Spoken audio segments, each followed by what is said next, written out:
नमस्कार, PP news line में आपका स्वागत है और मैं हूं रूपेश राज।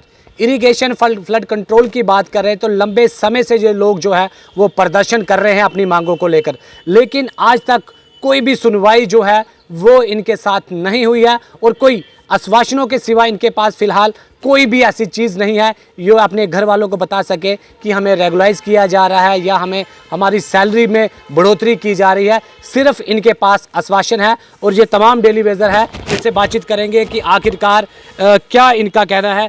सर, आपका नाम जानना चाहेंगे। शुक्रिया, जय माता दी। मेरा नाम जयपाल शर्मा है।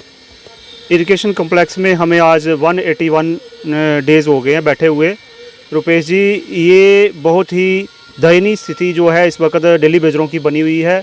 हमारे एलजी साहब जो हैं इस वक्त कोई इस पर संज्ञान अभी तक नहीं ले रहे हैं। जो बीजेपी की गवर्नमेंट है उन्होंने भी कमेटी बनाई थी हमारे इस मतलब, उस पर भी अभी तक कोई जो है इस पर काम किया नहीं गया है। लेकिन इस कश्मकश में हमारे डेली बेजर को ही हताशा का सामना करना पड़ रहा है। ये एक हमें बड़ी दुख के साथ कहना पड़ रहा है। तो किस तरह से घर का गुजारा चल रहा है, क्योंकि लंबे समय से आप प्रदर्शन पर है, किस तरह से घर का आपका गुजारा चल रहा है? सर, पहले तो मैं आपका चैनल का तहे दिल से शुक्रिया अदा करता हूं। रुपेश जी, देखिए, आपने कहा घर का गुजारा आप लोगों का कैसे चल रहा हो। मैं आपके माध्यम से ये कहना चाहता हूं, ये जो बीजेपी सरकार थी इन्होंने कहा था कि भाई हाँ, हम गरीबी को हटाएंगे, मगर ये जो वादा था ये झूठा साबित हुआ। ये गरीबी को नहीं हटा रहे, गरीबों को ही मिटा रहे हैं। देखिए, आपने कहा कि आपके घर का गुजारा कैसे चल रहा।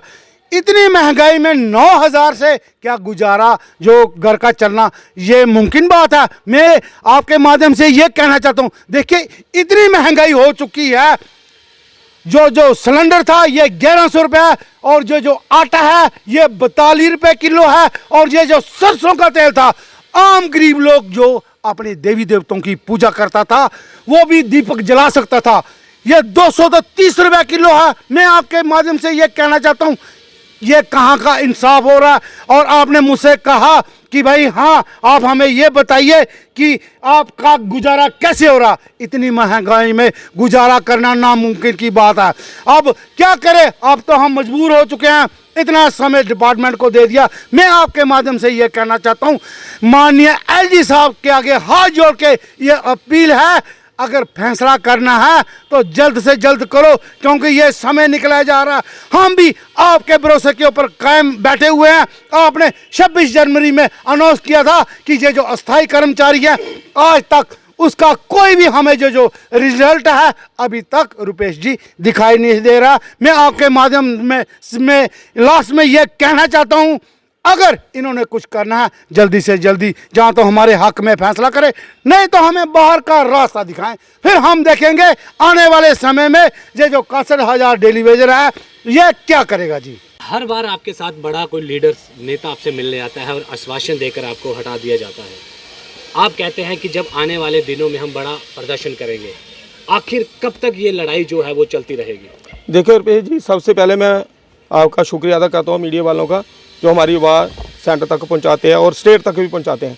देखो, जैसे आपने पूछा मुझे, देखो, लीडर तो आते हैं, आश्वासन देते हैं। हमारे साथ वो हो गया ना तारीख पे तारीख, लेकिन हमारा जो आश्वासन है, हम तो 17 साल 30 साल हो गया आश्वासन पर आश्वासन, लेकिन इस वक्त जो हमारा जो डेली बेजर है उनका खून खोल उठा है। क्योंकि जब ललकार रैली हुई थी तो तब माननीय प्रधानमंत्री के पास हमारे जो जम्मू कश्मीर के लीडर थे, जैसे जुगल किशोर जी, उन्होंने बोला था सर हमारी सरकार JNK में आएगी तो आते ही 61,000 डेली वेजरों को परमानेंट किया जाएगा। लेकिन वो 5 साल वो बीत गए, इन्होंने कुछ नहीं किया। 5 साल में इन्होंने किया, वो क्या किया कि जो हमारे गरीब बंदे थे उनका राशन कार्ड से मिट्टी का तेल और चीनी काट दी।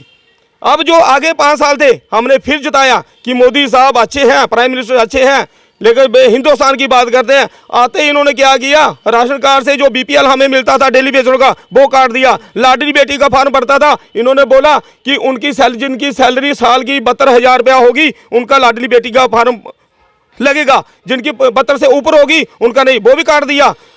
अब मैं कहने वाला हूं कि इन्होंने जो हमारे साथ किया है छल कपट, जैसे महाभारत में दुर्योधन की सेना ने किया पांडवों के साथ, ये भी हमारे हम पांडु हैं, इन्होंने दुर्योधन का जो सारा है वो लिया, हमारे साथ छल कपट जो किया है वो हम देख रहे हैं। लेकिन जो घर का गुजारा, जैसे आपने मेरे साथी को पूछा, मैं वो बताना घर का गुजारा वो कैसे करते हैं मैं बताता हूँ। क्योंकि घर का गुजारा जो है वो खाने पीने में वो चला, ऊपर वाला उनकी छत्र छाया में बैठे हैं। अगर इनकी छत्र छाया में होते कुछ नहीं चलता, लेकिन बच्चों को स्कूलों से बाहर निकाल दिया तो कैसे चलेगा घर का गुजारा?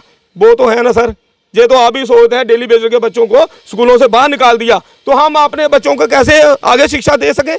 वो भी हमारी तरह कहीं डेली बेसिस काम करेगा, जहाँ किसी दुकानों पर काम करेगा। लेकिन इन्होंने ये नहीं सोचा डेली बेसिस का बच्चा कोई पढ़ लिख कर कोई आगे जाएगा। इन्होंने सोचा डेली बेसिस गंदी नाली का कीड़ा है, वो गंदी नाली में रहना चाहिए, ऊपर नहीं जाना चाहिए। बस जय हिंद जय भारत। हालांकि जितने भी डिपार्टमेंट के डेली वेजर हैं वो इस समय प्रदर्शन पर है। बार बार हम आप लोगों से भी ये अपील करते हैं कि मंदिर, जम्मू को जिसे मंदिरों का शहर कहा जाता है, वो आज प्रदर्शनों का शहर बन चुका है। ऐसा कोई डेली वेजर नहीं है जो इस समय प्रदर्शन पर ना हो।